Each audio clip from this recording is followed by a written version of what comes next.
Hello and welcome to the two-man power trip of wrestling. I am your host, JP John Paz, and with me for another edition of Who Is this week is Mr. Live Hard, Sell Hard, Mr. HMG, Mr. TMPT, Mr. RBV. Rick, what's going on?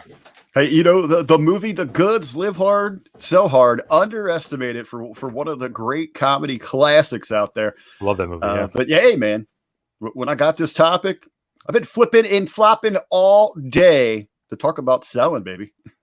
Nice. And the third man in the booth, the doctor himself, Mr. Destino, Dr. Jargo. Michael, how you doing today, sir? Hanging out and being cool, man. I love getting out of bed early so I can come on and do this show. And I actually mean that sincerely. This is one of the highlights of my week. So thanks for having me back. And let's not sell for anybody today. Let's just, bury everyone. Nice. All right. I'm okay with that. So today we're going to do who is the greatest seller of all time, or who is the best seller.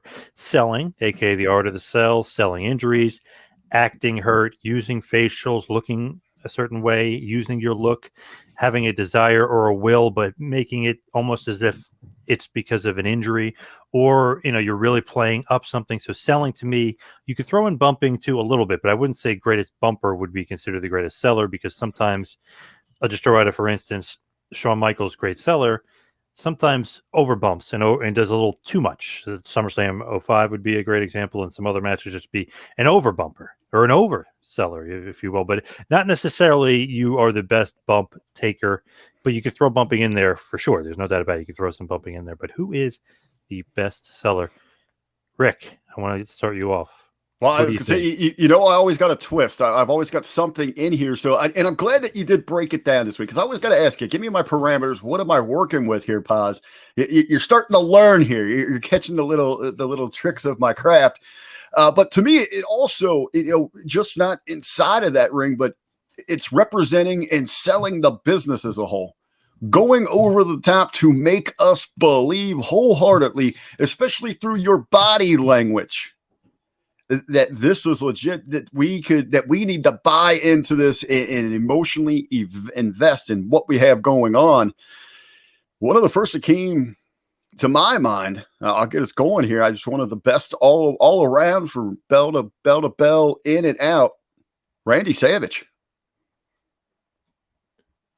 That's a good one, man. Yeah, very good one. Macho Man, I think, is a very good example of a good seller, because one of the things that you said there was, the over the top. Well, to me, that can actually be a negative when it comes to selling, because you get some guys like, Paz brought up HBK. There was absolutely times where he would oversell and it would just become cartoonish. The Rock is another one that comes to mind with that. Dolph Ziggler is another guy who comes to mind with that. Basically, anybody who's wrestled Randy Orton in the last 20 years is somebody that, comes to mind for that. So I think the over-the-top cartoonish actually can work against somebody, but Macho Man is a great example of somebody who would take it just to that limit and then back it off a little bit. So Macho Man's a really, really good one. I think, it's just outside of the bump card, which, hey, by the way, go over to Patreon. In the vault, you can get Pro Wrestling 101, Ben Hameen talking with Paz about the bump card. Hey, it's free for the rest of the month. Not going to get charged till July, but how about that for selling, baby? But, outside of that bump, with Macho Man, it was the body language, the facial expressions. I mean, just every little nuance inside, especially bell to bell, as you're sitting there as a fan, you felt that story. You were along for whatever ride he wanted to take you on. And then to just sell his business. I mean, how many times have we heard that, people that have worked with him for years, through different territories, promotions, whatever it be, that never even heard him speak in his regular voice, that he would take it that far with him. We're still talking about the guy that went on air to get you to buy into that story, to make sure it was never exposed. When him and Liz broke up on air, they went and filed for an actual separation in their actual marriage. To me, the Macho Man on all levels, the epitome of what you want, the guy that's going to buy in and believe it, sell it, baby, and make the fans feel it. Absolutely. Macho Man, very, very high on my list. Also another guy, the Nature Boy Ric Flair, I always thought was a great seller. Great bumper too, but a great seller. made you believe whatever was going on. He was really in pain. He's really in agony. He's really calling the guy off not to kill him anymore. Like, always felt like he was so good at selling. Just another part of his mastery of the game. And what I really like is when Jargo was talking about that fine line between cartoonish and just kind of going there. Flair was the master, and you see where, HBK studied him, modeled after him. Then you've got Ziggler, who was after HBK, so that's going to trend there. So when those two do it, it does kind of push that line, and maybe goes over a couple steps. Man, Flair, especially when he would do the face plant, it didn't really ever seem that out of line, that crazy.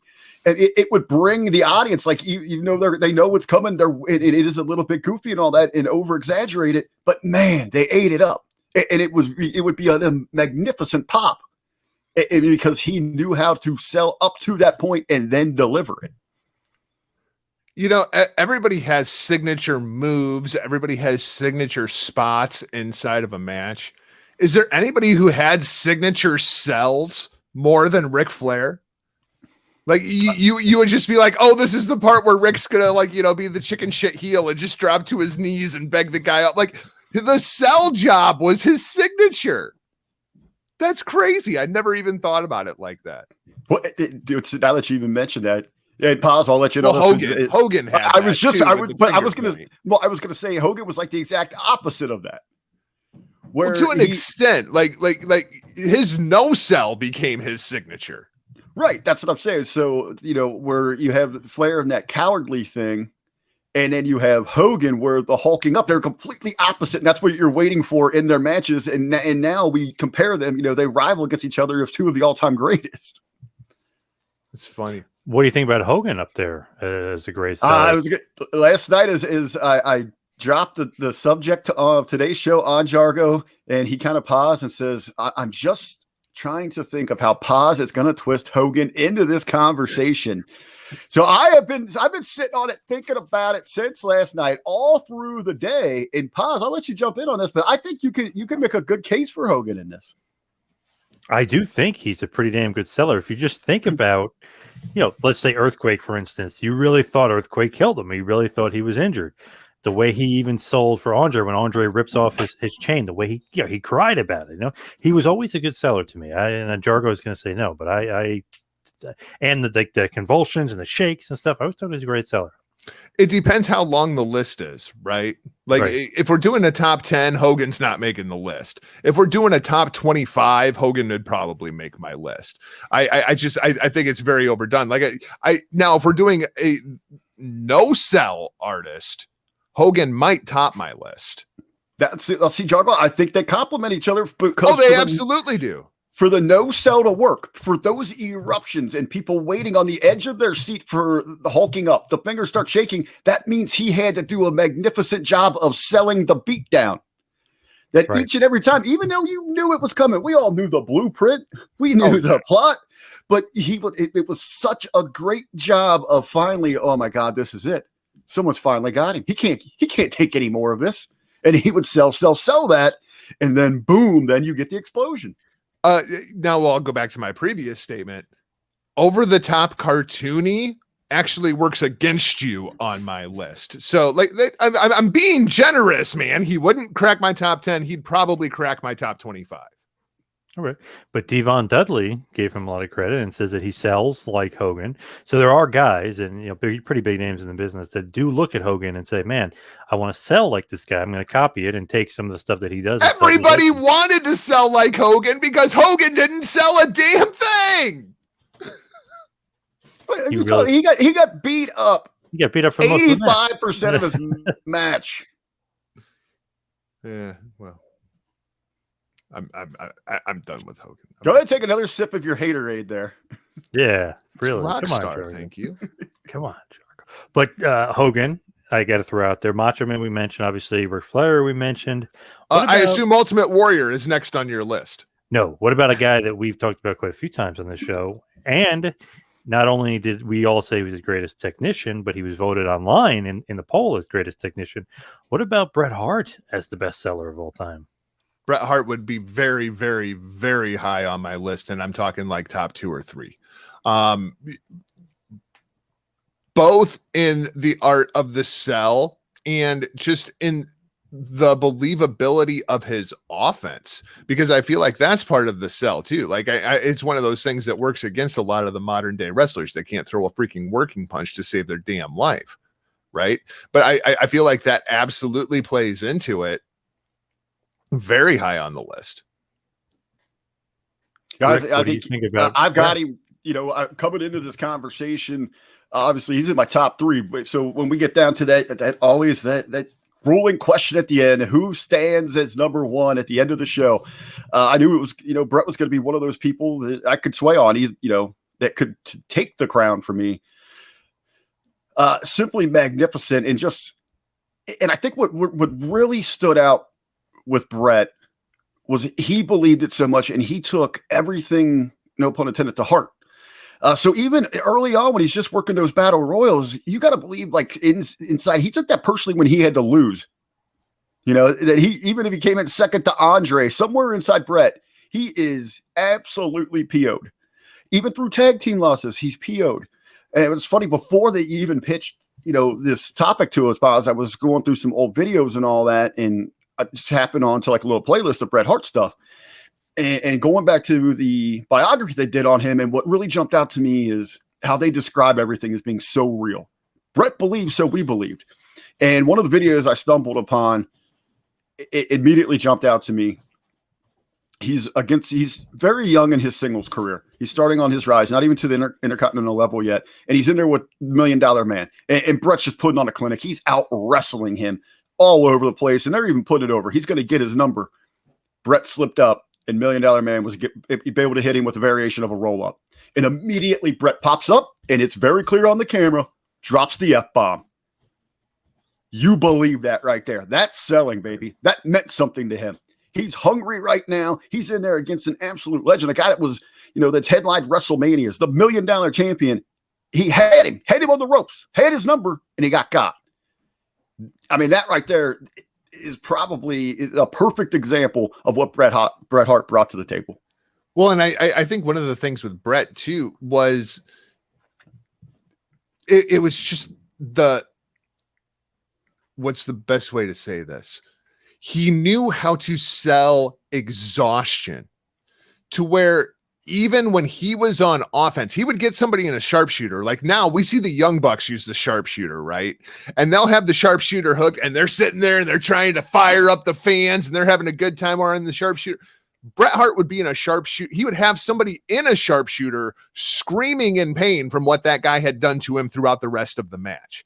Bret knew how to, at the beginning of the match, I'm standing upright and I'm spry and I'm light-footed. And then as the match would go on, and you especially see it in the 60-man Iron Man match with Shawn, like Bret is selling his ass off to where even just as he's walking across the ring to go punch Shawn in the face, he just looks physically exhausted. Just the way that he would carry himself inside of the ring, because that's the way it would be inside of a real fight. But, to speak to Bret, because, I mean, it's brilliant. And it's probably someone that most of your NXT roster, a lot of AEW, I'm thinking about guys like Adam Cole, that they should be studying. It's about how you work from under and have to continue to sell like that to get yourself over with your size. Because you got to remember, and I'm thinking when you're talking about putting in a sharpshooter, and I mean, you're the competitor applying the hold, and it looks like you're in the worst pain. I mean, that visual going back to when he would lock that on the Yokozuna. Yeah. Like it was everything in his being. He was drawing from the fans to hold that thing on those massive tree trunk legs. And you bought into that. With him too. And it's funny because I was talking to Dutch Mantel about it. He was saying like, oh, I don't know if I like Bret's facials. I was like, what? He always had the sharpshooter. Like he would be like he was wrenching it in. It was work to put that hold on. Owen kicks him in the face. You have WrestleMania 10, that camera, literally an awesome view where it's over the top. Bret's face, he goes from like, okay, he's serious to like he's angry and like whatever. Like you could tell he wasn't the over the top like Vince McMahon, like, hey, you could see me from the top where his eyes are bulging out of his head or he's going, or something. very serious, very sports-like. Like if you were in a real sport, you would be like agony and selling and stuff. Maybe the over-the-top stuff, it works for sure for Vince, no doubt about it. But for Brett, that real sports-like selling, like, oh, this is a real sport. This, I'm really in pain. I'm really feeling this injury, or I'm really setting this in, or I'm really angry at Owen because he kicked me in the face and we're in a wrestling match. So I don't know. Everything he did to me was just like perfect. And he was the one guy out of everyone. Benoit too, to a point, but Brett really specifically, I would be like, man, this is believable. I think this guy really has an injured knee. I think he's really hurt. He would walk down to the ring with a limp, and you'd be like, how the hell, what is he doing here? Like, is he crazy? He's wrestling hurt, but you would always kind of fall for it. And he was the one guy I never truly knew. Even now, going back, look, like, did he get hurt from that table spotter? Did he get hurt from that? Like, did that powerbomb really get? Like, he is the most believable seller to me ever. I loved his sell jobs. Yeah, absolutely. I mean, Brett, as we go through these, these who is, and it regularly comes up, I think I'm just developing a much greater appreciation for Bret Hart and what he's meant, because, a lot of times when we hear these conversations, oh, who are your favorites or who are the greatest? I mean, Bret will fall in that top 10, but he's down that line. And I don't think people really appreciate truly what he meant. Even the other day, I saw a thread where someone was trying to knock him, like, how many people ever said that they wanted to go dressed up to Halloween as Bret Hart? Well, and I think that's okay because he wasn't a cartoon. Bret was a real person, and you felt that. But I still saw a lot of people dressed like him, though. Maybe not as much as Hogan or something, but I still see people dressed as him. Well, people like the Warrior and the Road Warriors, not because those are cartoon characters. Bret Hart was a real person. And even in size and stature, like, you talk about the everyman kind of thing. That was Bret Hart, right? I mean, he was Absolutely. Just gifted when it came to professional wrestling. But you could look like Bret Hart. I mean, it's not like Bret was like overly like, Hogan, huge, ripped, like he was always in great shape. But, if you hit the gym 7 days a week, you could look like Bret Hart, just to pour a bottle of water on your head. And it was just, he was really good at professional wrestling. Bret would be a massive brute today. Oh, yeah. By today's standards. Yeah. Absolutely. 6'1", 235. You're a monster in current day wrestling. But it's funny, like, you're right. Every time Bret comes up, it's like every list. It's like the best technician, the best worker, the best of all time. I mean, he just pops up. Here he is again, best sell. Yep, so. He's definitely up there on my list. What about his mortal enemy? And we were kind of saying before that he's a bit of an overseller. But when he is serious and doesn't lose his psychology in the match, which happens sometimes, what about Shawn Michaels as one of the best sellers? I think HBK has got to be, probably top 5 for me. Shawn, yeah, he could go into that cartoony place. He could roll around on the ring like 6 times after taking a stunner, but it, like you said, when Shawn wanted to be serious, he was really, really freaking good at it. The problem was he didn't feel like being serious all the time. And honestly, a lot of times being serious didn't apply to his character whatsoever. Right. But that is a very fair point. Yeah, I mean, especially during the DX, I mean, he exemplifies the flamboyancy and so just overall disrespect. And you kind of feel that through that he's disrespecting the traditions of pro wrestling. Even if you don't have any idea what that is, you can just pick up that he's being disrespectful in some sort of fashion.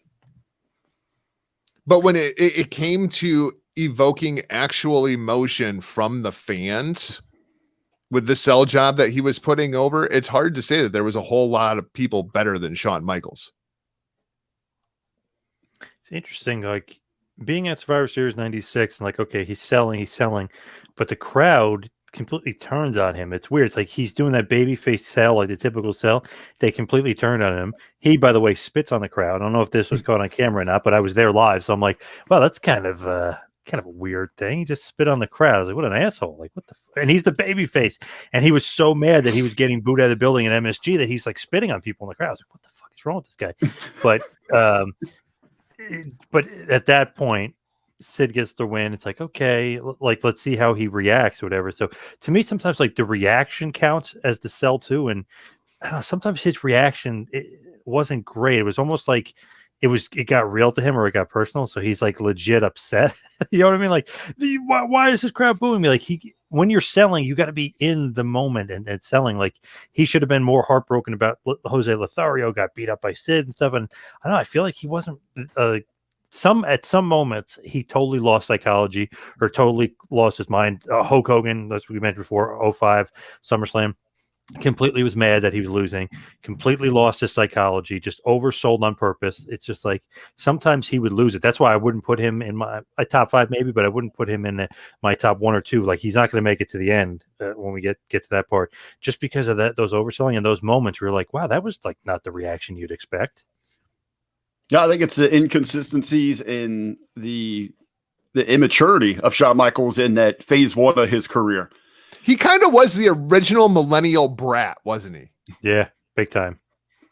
But it's him I would or love Rick, to, I would love to hear what he would say about it now, because even on the Hart biography, he owned up. He was like, "Yeah, man, it's like I did a lot of bad stuff to Bret back then." But it's funny, he was supposedly born again in that Hogan match, and he completely reverted, supposedly, but he completely went back and reverted back to the old Shawn Michaels. It was like, wow, I guess, a leopard never changes spots, or whatever that old expression is. Well, I mean, when I kind of think back on Hogan and Michaels, I can see where Shawn would have a lot of personal animosity towards Hulk Hogan, and being put into a program with him. Like Shawn's like, yeah, I'll work with Hogan, but I'm not selling for him. I'm going to make it look over the top and cartoony because that's what I think Hulk Hogan is. Like I could absolutely see from Shawn's perspective where he was working, as one of the opening match tag guys while Hogan was on top. He kind of takes over the mantle from Hogan. He becomes the next guy.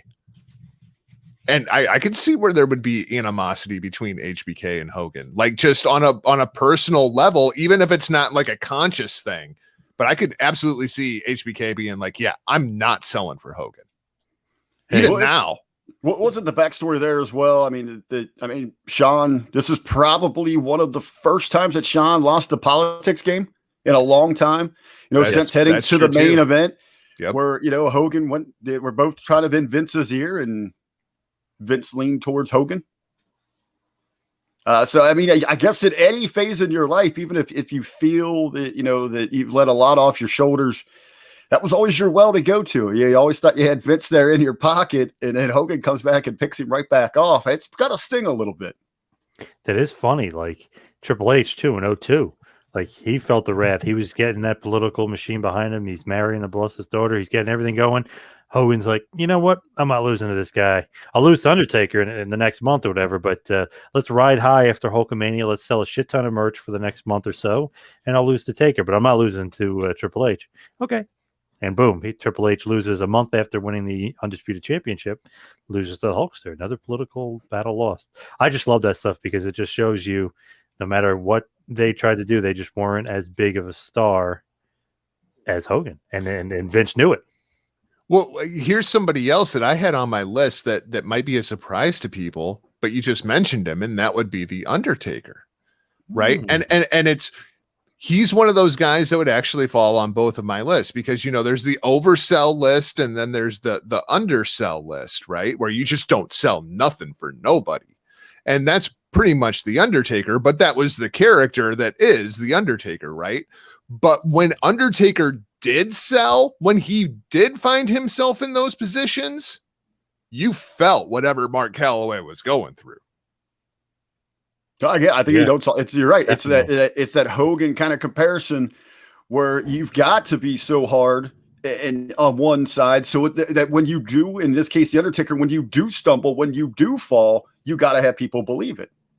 And he was absolutely right, Jargo. He's absolutely magnificent. When the Undertaker was in trouble, was in pain, you felt it. Well, because it was like, damn, like this dude's even beating up Undertaker. Like Undertaker, like nobody beats up the Undertaker. And this dude just took out Undertaker. Like that's a really bad dude. And Undertaker would make you feel it. Well, and you're always waiting for that nose for the sit up. Sometimes it didn't happen, Right. And when it didn't happen, you end up with Brock Lesnar guy at WrestleMania.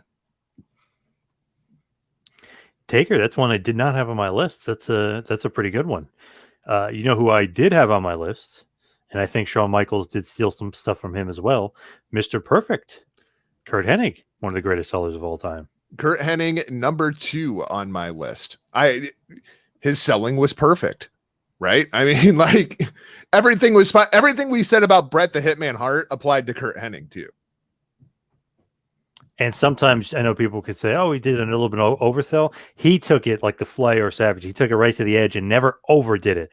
Like if Kerry Von Erich would punch him, he would do that flip and fall, but nothing where it would be flip, fall, back up, flip, fall, over. Like he would do the one and done, or you kick his leg out, one and done. It was never overdone. He never would have, quote unquote, exposed the business. He'd always protect that business, and he would always make sure that the sell looked good.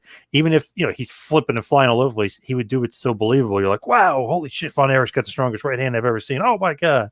You buy into it. He was all the good things about Dolph Ziggler, right? If you take all the bad stuff away that Ziggler does, that all the good stuff, that was Kurt Hennig. Well, I don't want to knock Ziggler on it. I mean, if you're going to pick someone to study, hell yeah, emulate, the absolute, some of the best at this thing, Shawn Michaels, especially Mr. Perfect. I think the big difference there is when you look at Kurt Hennig and what Mr. Perfect could do, it was so natural and it was so smooth and it flowed. That's why it didn't seem so cartoonish. With Dolph Ziggler, you can just tell he's emulating that he's going out there and going through someone else's playbook in a sense. And I don't mean it, in today's there's Dolph's one of the best out there. He's an absolute workhorse. But you can tell those samples, and that is the difference with Mr. Perfect. It was just so crisp, so smooth all the way around. And it just seemed effortless. Where at times you can tell that Dolph's trying. And it's weird to think that Hennig would be on this list because most of his career and really all of the good parts of Kurt Hennig's career, he was a heel, right? When you have a heel that is that good at selling, it's a little bit of a different kind of dynamic. And Flair had a bit of that too. Where it's like, because the art of the sell is designed to put sympathy on the baby face, and then you have a heel that is so good at selling, it's a bit of a different dynamic, and I think that's a testament to somebody like Kurt Hennig too.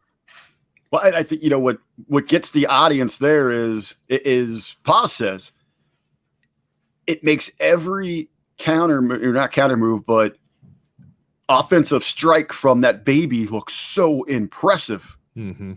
If it is a right hand or a clothesline, I mean, a simple clothesline would look like the most devastating lariat you'd ever seen when Mr. Perfect took the thing. Yeah. And that would get people riled up. That would, oh my God, I didn't know Coco Beware had that power in him. He would elevate whoever he's in there with from a curtain jerker mid card to a main eventer. He would take you to that next level with what he was able to, to project on you, that light. And he also was the master of the flat back bump. Mm-hmm. I mean, every flat back bump that Kurt Hennig ever took looked like he just got ran over by a freight train. I do have, as we're talking of, because it's so easy when you're that baby face, when you're smaller in stature, as so many of the guys we're talking about, especially during those years, when you're working from under, they have an advantage when it comes to selling.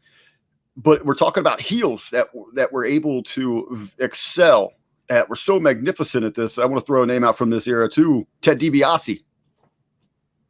I mean, he'd get out there with those facials, the pain, the scrutiny that he was in.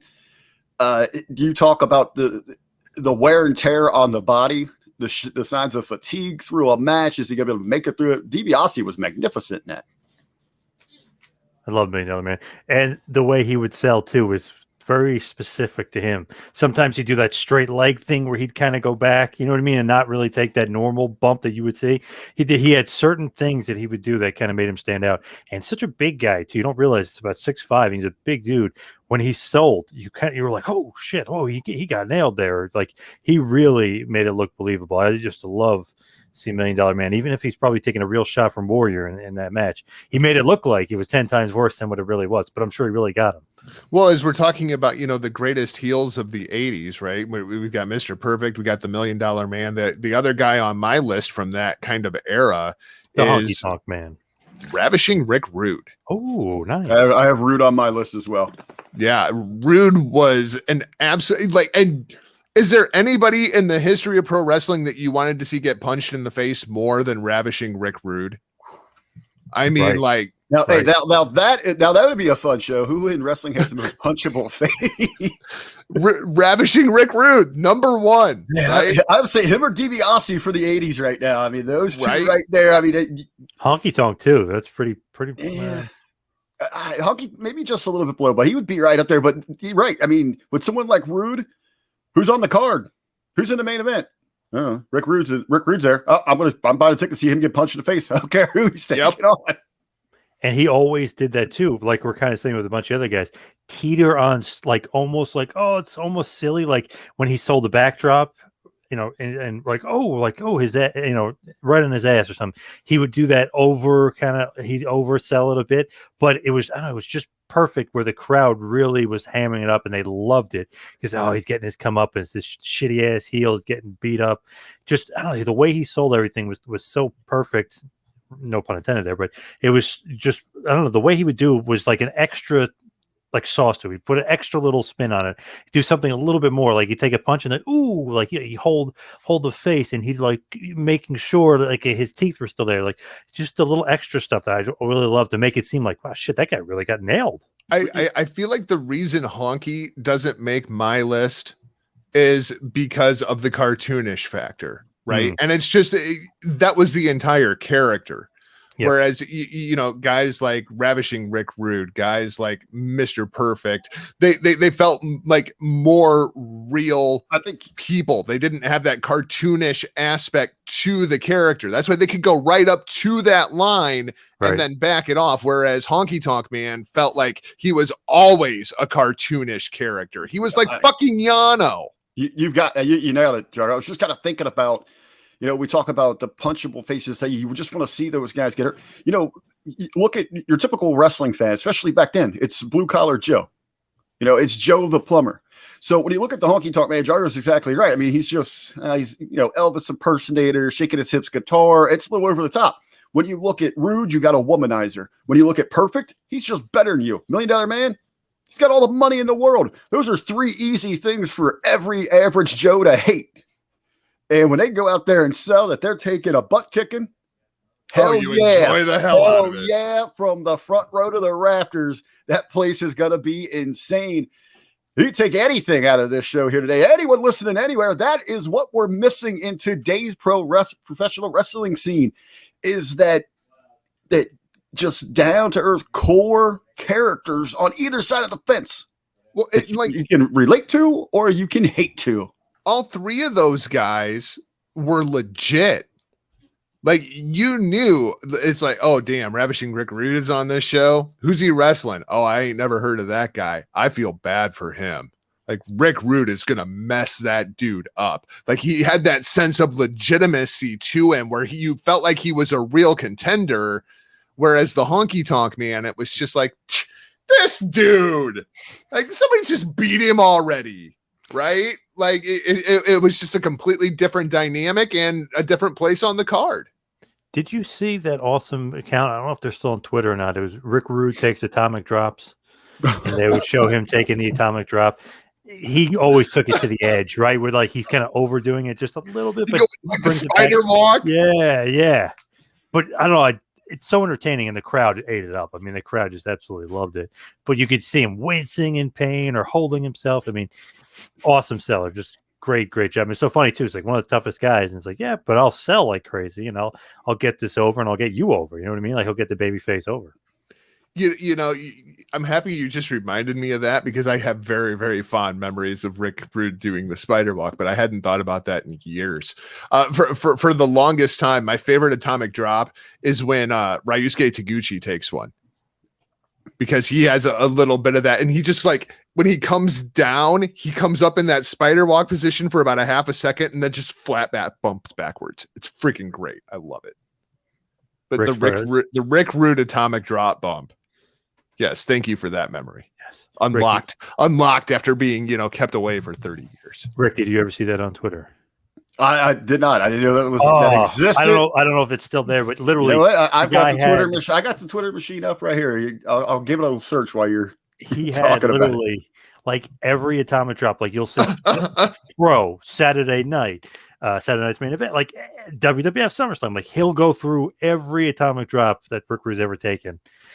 And literally, it was like 300 of them. He had one a day for like the whole year.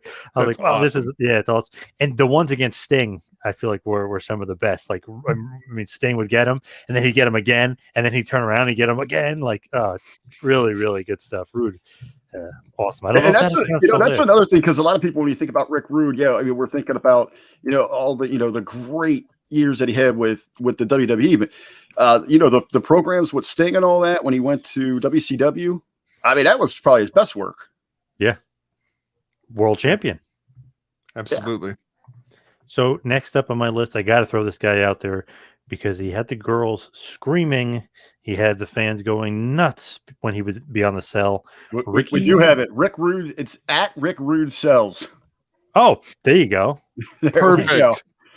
So yeah, make sure you go check that out. There's the first one. You get hit by the big boss man. Oh yeah, this is great. At Rick Rude Sells. Nice. All right, there we go. Good. Awesome account. Definitely follow them. But what about Ricky Morton? That's a good one I wouldn't have thought of. Really? I'm surprised. He was one of the first guys I thought of. I did one of the first that came to my mind, but he did make my extended list here. And again, this is the perfect scenario. Incredible athlete, incredible, just brilliance for the business of professional wrestling. And he was allowed at that advantage of being the small guy working under, and I think that's what makes Mr. Morton so relevant today and such a continued success is he has that relatability with today's style, today's professional wrestler, especially on the indie scene. I've worked some shows with him. I've talked with him about that. And it's he's like, you got to adapt, even at his age, he tells you, but still, when he goes out there, we see him on the NWA and there's big spots, he knows what he's doing. It's like back in the day. He's not going to oversell it on a spot show. When he comes out and works a Battle on the Border show, we might get a few punches dancing around it, but he's still telling a story in there. He's still probably the most captivating guy on there. And he's putting over some young people because he knows still, even if it's in a simple moveset, in that exchange through his body language, those facials, how he's taking that bump, safely taking that bump, you're an eye, wows you, you're on your edge of your seat. I think my thing is when we have these conversations, my brain goes to, okay, am I looking at a singles? Am I looking at a tag team? Am I looking at, and anybody that I consider in my brain to be a tag team wrestler just doesn't even cross my radar. Rick had proposed, doing the top tag teams. Mm-hmm. And this is one where I think that this is applicable. If you were a successful tag team, especially in the territory days, chances are you had somebody in that team that belongs on this list. You had somebody that was getting beaten down to make the hot tag, to make the entire crowd erupt. It was a matter of who was taking that ass whipping. That's the way 80s tag team wrestling was designed. That hot tag, yeah, no doubt about it. But and I think it kind of remembering back, not that I've actually sat down and watched an extended library of the Rock and Roll Express or anything that, but yeah, I mean, they grew up as a big part of our lives and all that. But I think they used a good balance in that team. But it was Morton that kind of received a little bit more of the fanfare. Probably rightfully so. Was a little bit better in the ring.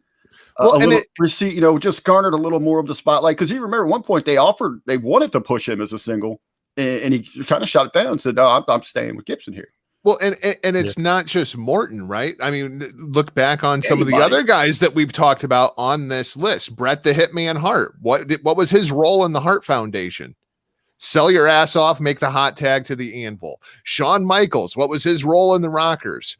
Sell your ass off, make the hot tag to Marty Jannetty. Like if you had somebody that was part of a successful tag team at that point, chances are you had somebody that belongs on this list because there was somebody in that tag team that was really good at taking an ass whooping before making the hot tag, or you were the Road Warriors. You know what's funny about that too is a little, I guess, lesson for anyone that's aspiring into tag team wrestling: be the guy that gets his ass whooped. Yes, because in the long run, you're going to get over. Absolutely, and you're gonna come out of it probably the more athletic and the more wise to the business, the more well-rounded performer. Absolutely. Think about it. In most cases, as you're laying out there, Jargo, you can kind of, make that assessment to any team to that era. Who ended up being the star? The ones that we really talk about that shined on the team. It was the one who was taking the butt kicking. Yep, absolutely. Now the guy on my list, and he better be on Rick's list. I know he's probably on Jargo's list. Ricky the Dragon Steamboat. I have the Dragon. You want to talk about somebody that could sell an ass whipping, right? I mean, was Ricky Steamboat, especially as the undersized baby face in the 80s WWF, WCW, NWA kind of climate. He's another one that he'd be a pretty good sized guy now. Oh, yeah. But at that time, he was Adam Cole. And I want to say for the modern era, modern wrestling, probably the first on the grand stage that really showed you how to work your size. Yeah. That would lead the way for the guys we're talking about, the Bret Harts, the Shawn Michaels, even today to a Sami Zayn or something like that. I think for the modern era, and I know if we really do our homework, we sit down, and I'll blame you on this, Paz, the historian that you are. If we go back to the black and white era, the pre-WrestleMania and all that, there's probably some great names that he studied from there. But I'll say for the modern era, which we tend to talk towards, Ricky's one of the first ones that I recall really you get behind him because he's that little man. Now, Steamboat's definitely on my list. Another guy who's an absolute legend, and you go through, it's like, damn, he actually is a really good seller. Maybe you might not think of him initially. Jerry the King Lawler. Excellent. I had Lawler on my list. Nice, Rick. Nice. Had Lawler on my list. I feel bad because we always talk like the modern, so I try to go a little old school as well. But yeah, I mean, even to this day, I talk about Morton going and putting on a hell of a show. You go to a show with Jerry the King Lawler at 70 years old, he's the best on the show because he knows he can do whatever the hell he wants you to do and get you out of his hand because he knows how to sell it. And that body language, he can take a bump when he needs to. He's going to deliver what he needs to. But yeah, especially them territories, man, they lived and died with Lawler. And it was, it was everything. If you were going to lay a hand on him, hell, a lot of them would rather you just slap their mom than slap Jerry Lawler because that's the way they felt it, man. They felt it when he took a hit. And he was the best at going from pompous asshole, run your mouth dickhead to chicken shit heel in about 0.2 seconds. And then somehow at the end of the match, he would outsmart you and go back to pompous prick. And, right? be the baby face the whole time. Yeah, right. I mean, it just the way that Lawler carried himself. I mean, you want to talk about somebody for the current era to go back and study. Just Jerry Lawler and the way that he carried himself inside of the ring. And he was kind of the originator of that hot promo, right? Where you could trust Jerry Lawler with a microphone, go out there for 10 minutes and just hold the crowd. Everybody else was 90 seconds. Jerry Lawler get 10 minutes. Now, when we talk about Lawler, can we throw in an honorable mention? Selling in professional wrestling, Andy Kaufman. Yeah, right. I mean, that guy was walking around Hollywood going on the Tonight Show in a neck brace for how long? Yeah. Yep. I mean, selling whatever the hellacious just beatdowns came upon him. He loved it, man. Absolutely loved it. Well, I mean, Andy Kaufman was a method actor. Like he would just enthrall himself into whatever he was doing. And boy, was he cut out for pro wrestling. Especially at the time. Yeah. Totally agree. Another guy I got to throw out there, the American Dream, Dusty Rhodes, great seller. Didn't make my list. Actually, it didn't come to my mind here. How is that possible? I didn't have Dusty on my list either, but I can absolutely understand where Dusty would be on the list. But for me, Dusty is kind of like in that Hogan range. You know what I mean? Where he's more like the late teens, early 20s. Okay, that's sitting there, but I don't know. So, and a lot of it, when I look at Dusty stuff, he comes off drama queen to me. Dusty's best sell was he bled like a stuck pig. But when you even talk about, when you talk about getting some color, and who really stands out to me in that, and it helped both of them though, is it's just that blonde hair, but the visual with Rick, with Flair was so much more, emotional. You'd buy it into a little bit more than even with Dusty. I got some old school names for you just to throw out there. Always enjoyed Harley Race. Thought he was a great seller, definitely up there. And then I don't know, there's not too many matches that I've seen, but in the matches I have seen, he puts on a hell of a beating on people, but great seller. Johnny Valentine, I just loved his facials. And whenever he would get beat up, like, wow, that guy really hit Johnny Valentine in the face. Oh, like, and Valentine would just excellent facials and excellent selling. Obviously, he would then put the beating on the guy, and he would probably legit beat the shit out of him, but still, I got to throw those two old school names up there. And then speaking of Rhodes, I got to throw Terry Funk in the hat as well. Just loved his selling. Sometimes he would teeter with Flair on like that oversell where it's like, whoa, where he's like teeter-tottering if he's going to fall or not. But I always thought he did an excellent job with his selling and very, very believable. And you were like, shit, is he really hurt? Is that really going on? I was gonna say that until one of them came up, and I had them kind of off the list when it comes to those hardcore icons, the extremists like Funk and Foley. Were they selling or were they just really hurting? There's a difference between selling the pain and going out there and just physically implementing the pain. Yeah, just wrecking yourself, right? Yeah. Paz, you brought up a couple of things there where you were talking about legitimacy, right? What about Brock Lesnar? I got Brock Lesnar on my list. When Brock decides to sell, and this is kind of, again, like the Undertaker thing, right? Where when Brock Lesnar is forced to sell, Brock Lesnar is a fantastic seller. Like everything the guy does. And Rick, I know you're big on the body language and whatnot. Brock Lesnar, I mean, looking through all of professional wrestling history, did anybody have better body language than Brock Lesnar?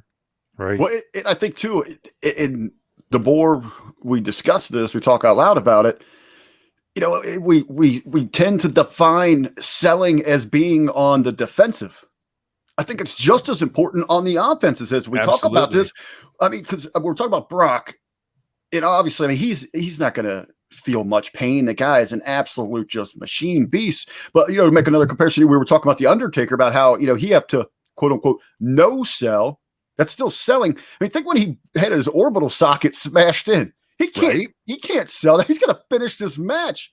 He's dead. He doesn't feel that he has a broken orbital socket. He's a dead man. Right. So in the sense of, a Hogan, an Undertaker, a Brock Lesnar, no selling is selling. Right. And then that ultimately is what gets you over later when they have to actually put off that somebody has inflicted actual pain and damage and harm to their bodies and their being. Now, who else is on your list? Just throw a few names that are on my list. Sting, because I always loved his selling, and the crowd would get so behind it when he was down and out, trying to pick him back up. And Double A, Arn Anderson, I have very high on my list. Excellent. Everything he would do was believable. Excellent seller. Knew how to sell, when to sell. But he said Arn because I had Tully. Oh, that's another awesome one. Yeah, absolutely. And totally, and then just throw another one out. Throw another one out there, and it's as I talked about with Bret Hart, is we talk about these each and every week, and it's hard to find footage on him. But I've mentioned him a couple times here, and we're going back to maybe a true innovator who they've sampled so much from is Ray Stevens out on the West Coast again. Just seeing what other people had to say on the selling, and going back and watching the limited little bit of footage you can find on him. I mean. Racy was just ahead of his time on almost every category that we cover. Yeah, no, that's absolutely true. I am surprised. I always try to sit back and wait and see how long it takes one of you guys to come up with my number one. And this week I was very, very curious because I have a 1A and a 1B because I can't put one over the top of the other. So And Chris Benoit is the 1A, and the 1B is probably Tanahashi. no, Oh, surprisingly. But Benoit you better are be up getting there. closer. You are getting closer. Benoit better be up there, damn it. Are we to that point yet? Because Jargo made me think of something here in the conversation. What? Well, We've done this every week when we talk about who is, and Jargo, when he said something about you set those parameters in your own mind and you kind of just you don't even think about tag teams. Right. Let's go around. Let's put over a female that we appreciate who could sell. You know, when we talked about the greatest this and that, we've never mentioned a female. Who do you got? Who are you thinking about? Sherry? I would think absolutely. Yeah. You know what she added to absolutely everything that she did. You know, there's just those sweet little touches. She was so good and just flowed so smoothly at everything. I mean, hell, at times you wouldn't even know she was there because that's how much of a part of it she became. Who is we didn't get Jargo's 1A and 1B here, did we? Did we get it? No, nope. and here's I was thinking about it in a little bit different context, right? My 1A is Rey Mysterio. Oh, excellent. And my 1B is Jushin Thunder Liger. And both of them, it's being under the hood, right? Like you took away the biggest selling point for somebody to be a good seller. You took away their facial expressions, put them underneath of a mask, and somehow both of those guys just had this uncanny ability to emote with body language, with audio. Like, I think both of those guys just on a completely different level than everybody else because they were wearing the hood. So I totally agree. That's awesome. That's great. So is there anybody that we haven't talked about on anybody's list yet? I know Rick is going to say Psycho Sid or something like that. So Rick, did we miss anybody on your list? Hey, man, Psycho Sid breaking his leg, man, did a hell of a sell job. That was a hell of a sell job. Yeah. Knocked that one out of the park. Did we miss anybody on your list, Rick? I've got everybody covered that really? I had. Okay. Jargo, we get everybody on your list too? We've kind of danced around his name a little bit, but I don't think we ever really necessarily discussed him, and that's Chris Benoit. Right. Benoit is very, very high on my list. It's just, again, was he selling? Whether it was offense or defense, at what point, you know, did it become a shoot? But isn't that part of it, though? We Absolutely. don't know. Absolutely. And the other name that I have that I'm surprised Rick didn't have is Brian Pillman. Brian Pillman and his ability to sell Brian Pillman. He worked everybody for years. Brian Pillman's up there on my list, whether it be in the ring or the sell job he was doing outside of the ring. I think when it comes to Pillman in a lot of these cases, you know, one of my all-time favorites, the sample, the body of work just wasn't extensive enough for me in a lot of cases. Not take away from my fandom and what I appreciate and what he meant to me personally, but you know, I try to come at the approach if we're talking about these all times and this bigger conversation. How do you feel? We are talking about selling. Go ahead. How do you feel about the luchador thing? I think you made a tremendous point. I mean, you're talking about, because I mean, what's the number one way that you can sell anything? And it's through those facial expressions. I think it's an incredible point. I want to ask both of you two gentlemen, because I know you're so invested, especially Lee Jargo with El Destino, New Japan podcast. I always, you know, it really stood out to me when it was a comment that he made, but I've heard this a few other places. Lance Storm said it. It only looks stiff in like strong style because they sell it that way. So is that true? Is it as stiff and as hard hitting as the world would believe? Or is it that they're just trained, it's so soundly trained and that good in making you believe it? It depends who it is. It depends who it is. Totally. I mean, like I'm pretty sure Like the other day, these poor young lions, right? They're going through their gauntlet matches before they get ready to go off on an excursion. And Yuya Uemura, his first gauntlet match is against Minoru Suzuki. And I mean, Suzuki went out there and just lights this freaking kid up. And he's twisting him into a pretzel. And if his entire body of work was just that match against Minoru Suzuki, Yuya Uemura might have made this list because that's how much he was selling. But I don't think he was selling at all. I think Suzuki was out there just freaking stretching this kid, you know, for the world to see, because that's kind of what they do. What do they do? Okay. I didn't know if it was just the ultimate sell job, or It depends on who it is. And because I mean, like, Paz brought up Tanahashi, right? And I think Tanahashi is worth talking about, because Hiroshi Tanahashi, for a guy who's built like an absolute brick shithouse, has worked from underneath for somehow 20 years, which is just insane because his facials are so freaking good. You're in there with somebody like Tanahashi. Yeah, no, I think you're fine. You know, you get in there with somebody like a Tomohiro Ishii, it's going to be a bit more stiff than if you're in there with somebody like an Okada or a Tanahashi. It depends on who it is, you know, kind of like, you know, going back, you know, 30 years, right? If you're in there with Rock and Roll, you're going to feel one way coming out of the match. If you're in there with Meng and the Barbarian, you're probably going to feel a little bit differently. Yeah, that's fair points. So I got to throw Okada's name out there too, because you mentioned him. Unbelievable seller. You always thought, and I know people say, "Oh, come on, Okada, stop with that." Meltzer loves him and everything else, but he really is one of the best, if not the best, Japanese wrestler of all time. One of the all-time best. When he hurt his arm, you really thought he hurt his arm. When he hurt his leg, you really thought he hurt his leg. When he seemed like he was a little out of it, he really sold it. So he's one of the guys too, where I would totally believe the match. Like, oh shit, is Okada injured? Like, oh fuck, what the hell's going on? So I love him, and I love Tanahashi as well. Okada is so good that people don't realize how good he is. Like just the little things that Okada does, and especially the more I talk to guys like the Vet, right? The guys that have worked inside the ring and get their opinion on what they're watching with Okada when it comes to stuff, just like simple footwork, right? It's perfect. Everything about Kazuchika Okada is the perfect professional wrestler, and almost to the point where it's obnoxious at times. You know, but you talk about like that 720-day reign that he had as IWGP World Heavyweight Champion. It seemed like he was going to lose that belt in every one of those matches. I mean, he could be out there wrestling Hanare, and somehow Okada would make you think that Hanare is about to become the IWGP Heavyweight Champion. It was just...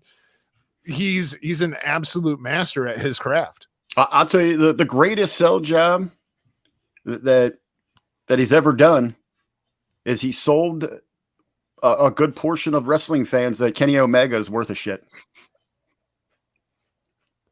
Dave Meltzer?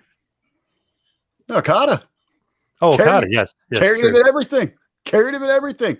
And now you got all these people running around thinking of Kenny Omega is some kind of best bout machine. No, that was Okada. It is funny that I wouldn't say exposed, but you could tell he isn't as good. I mean, anybody with two eyes can see he's not as good in AEW that he was in New Japan. And it doesn't take a rocket science to figure out, like, oh shit, maybe he's working with guys that were better than him. But I will say, and I agree with you, Rick, 100%, right? Like, the big narrative is Kenny Omega's not going out there and having the Okada matches anymore. Well, Okada's not going out there and having Omega matches anymore either. Like the chemistry. Did you see the Ibushi match? Oh, yes, of course. I don't know. That's right up there with. But it's just the chemistry between. It takes two to tango, right? Right.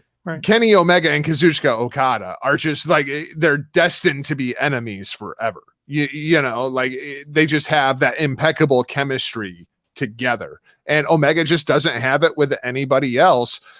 Okada seems to have it with damn near everybody because he's freaking Okada. So, Rick, who is the greatest seller of all time? I do just want to say that this week Kenny Omega has ruined pro wrestling. Again? No, I haven't repeated him. I got the Bucks, I got Stephanie, so now it's Omega. I'll come up with somebody new next week in the conversation. Man, Ibushi Kota is victorious. I love the argument, the conversation for Rey Mysterio. You talk about the ultimate working from under, being able to make the audience feel, taking away the number one tool in the facial. Simply incredible. I love it, but not quite enough to sway me away. I'm going to put Rey at 3. I'm going to go Macho at 2 and Bret Hart at 1. Nice. Dr. Jargo. I will go with Mr. Perfect, Kurt Hennig at 3, Jushin Thunder Liger at 2, and the King of Mystery, Rey Mysterio, at number 1. Nice. For me, probably Savage. Savage or Perfect at 3. I can't decide, but one of those two is definitely going to be 3, and they could be 3 or 4. You can kind of flip them. 2 for me would be Benoit, and number 1 is the most believable guy to this day. I still can't figure out some of the matches, if he was legit hurt or not, would be Bret the Hitman Hart. His sell jobs, man. I don't know. Something about Bret always stuck with me. It's just like, man, like that guy is just better than everybody else. And it's a great quote, and I still use it to this day. Me and my buddy joke around about it all the time. Bret Hart said it in an interview to Jim Ross. When you look at somebody, what do you say? You say, yeah, that guy is good, but he's no Bret Hart. Also, just to throw this out there, is anybody as good as Bret? We don't know. He keeps topping these damn lists, but I love it. As far as just 2 out of 3, I know, Jargo, you said he's in the top 5, but as far as our list, I love that line, though. That is the greatest. Let's hit the plugs. You can follow me on Twitter and Instagram at 2Man Power Trip. Check out the website, tmptempire.com, and patreon.com/tmptempire. Rick, what do you got? For all your Hameen Media Group free listens, of course, you can head on over to patreon.com/Hameen Media Group, as we are in the transition, kind of moving things over to the Realm Network. So keep up with all those happenings, everything that we got going on. Catch all of your links to where you can pick up the programming across all social media, Hameen Media Group. For me, myself, some programming notes coming up. It's my big event right around the corner. It's RBV's Nathan's Hot Dog Eating Contest Worldwide Watch Along, Sunday, July 4th. We're going to fire it up a little early this year. 10:45 Eastern is the launch time.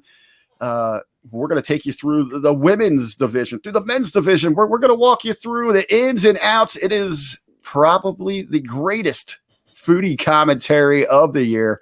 It's July 4th, and we're going to broadcast it live across all the Hameen platforms. So keep your eyes out for that.